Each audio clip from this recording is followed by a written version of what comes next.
নমস্কাৰ, স্বাস্থ্য সম্পৰ্কীয় অন্য এটা ভিডিঅ'লৈ আপোনালোকক স্বাগতম জনাইছোঁ। আজি আপোনালোকৰ আগলৈ লৈ আহিছোঁ কঁকালৰ বিষয়ে আলোচনা কৰিবলৈ। লগতে আমি আলোচনা কৰিম কি কাৰণত এই কঁকালৰ বিষ হ'ব পাৰে। ইয়াৰ উপৰিও কেইটামান ঘৰুৱা দিহা লৈ আহিম যিকেইটাৰ দ্বাৰা আমাৰ এই কঁকালৰ বিষ আমি নিৰাময় কৰিব পাৰোঁ। আহক তেন্তে পলম নকৰি আজি ভিডিঅ'টি আৰম্ভ কৰোঁ। দৈনন্দিন জীৱনত কাম-কাজ পৰিচালনা কৰাৰ সময়তে বহুতে কঁকালৰ বিষ অনুভৱ কৰে। বহুতে এই বিষ লৈয়ে কাম কৰি থাকে। দীৰ্ঘদিন ধৰি এনেদৰে বিষত আক্ৰান্ত হোৱাৰ পিছতো যদিহে উপযুক্ত চিকিৎসা নকৰে, পৰৱৰ্তী সময়ত এই বিষে জটিল ৰূপ ধাৰণ কৰিব পাৰে। সচৰাচৰ দেখা যায় যে বহুতেই কঁকালৰ বিষত আক্ৰান্ত হোৱা বুলি জানিব পাৰিও চিকিৎসা কৰিবলৈ আগ্ৰহী নহয়। বয়সৰ বেমাৰ বুলি ভাবিয়েই চিকিৎসা কৰাৰ পৰা আঁতৰি থাকে। ফলত কিছুমানৰ কঁকাল হালি যায়। কাম কৰিলেও এই হালিয়েই কৰিব লগা হয়। কঁকালৰ বিষ যিকোনো বয়সৰ লোকৰে হ'ব পাৰে। প্ৰায়ভাগৰে মনত এটা ভ্ৰান্ত ধাৰণা আছে যে বয়স্ক লোকৰহে কঁকালৰ বিষ হয়।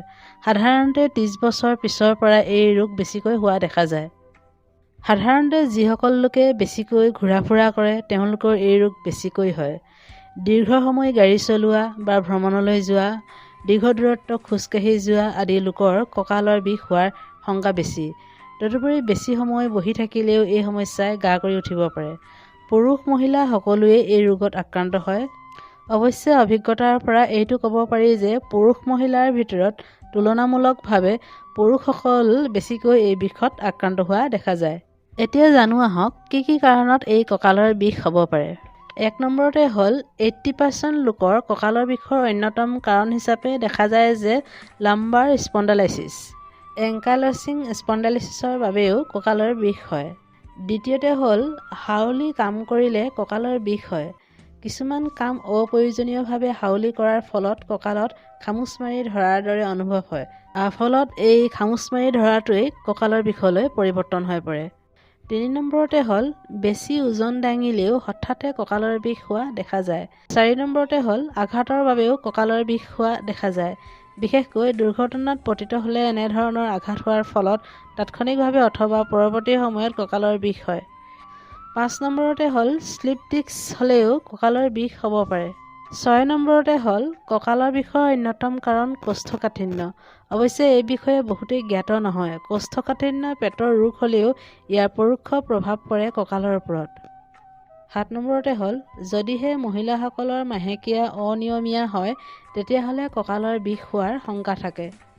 8 নম্বৰতে হ'ল হাড়ৰ সংক্ৰমণৰ বাবে কঁকালৰ বিষ হ'ব পাৰে। যেতিয়া হাড়ত সংক্ৰমণৰ উপৰিও TB আদি হয় তেতিয়া লাহে লাহে কঁকালৰ বিষ হ'বলৈ ধৰে। 9 নম্বৰতে হ'ল মেদবহুলতা কঁকালৰ বিষৰ অন্যতম কাৰণ হ'ব পাৰে। আজিকালি শিশুসকলৰ মাজত মেদবহুলতাৰ প্ৰৱণতা বৃদ্ধি পাইছে। অত্যধিক চৰ্বিযুক্ত খাদ্য গ্ৰহণৰ বিপৰীতে শাৰীৰিক শ্ৰম কমকৈ কৰাৰ বাবে মেদবহুলতাই গা কৰি উঠে আৰু ফলত কঁকালৰ বিষ আৰম্ভ হ'ব পাৰে।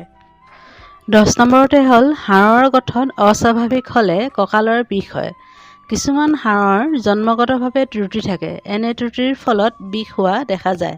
11 নম্বৰতে হ'ল মেৰুদণ্ডত আঘাত পালে বা অত্যধিক গধুৰ বস্তু কঢ়িয়াওঁতে হেঁচা পৰাৰ ফলতো আমাৰ কঁকালৰ বিষ হ'ব পাৰে।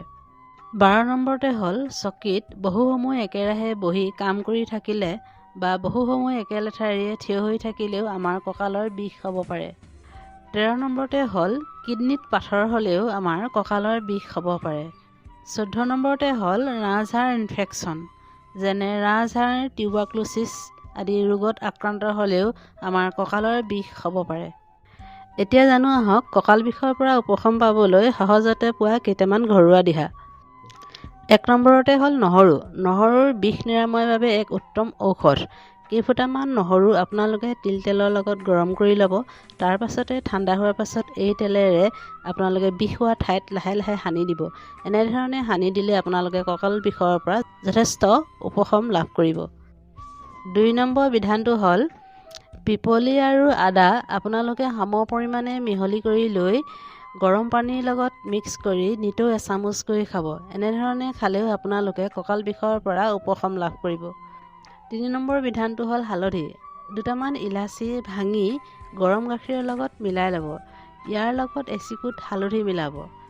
নিতৌ ৰাতি হোৱাৰ সময়ত এই মিশ্ৰণ যদি আপোনালোকে খায় তেতিয়াহ'লে কঁকালৰ বিষ যথেষ্ট কমি যায়। 4 নম্বৰ বিধানটো হৈছে কপোৰ। কপোৰ হৈছে এবিধ উৎকৃষ্ট ঔষধি দ্ৰব্য।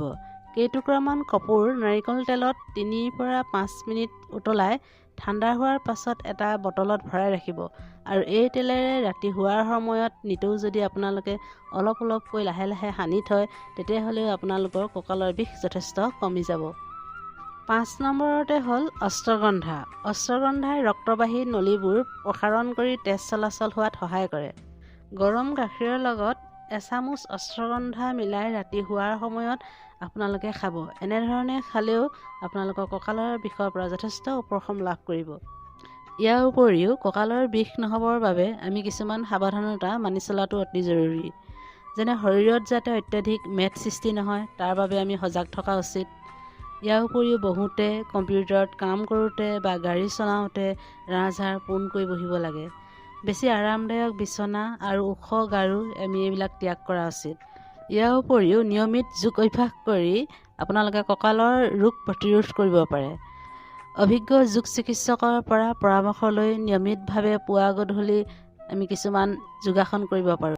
এনেদৰে আমি সঠিক জীৱনশৈলীৰে কঁকালৰ বিষ নিৰাময় কৰি স্বাস্থ্যৱান হৈ থাকিবলৈ সক্ষম হ'ব পাৰোঁ।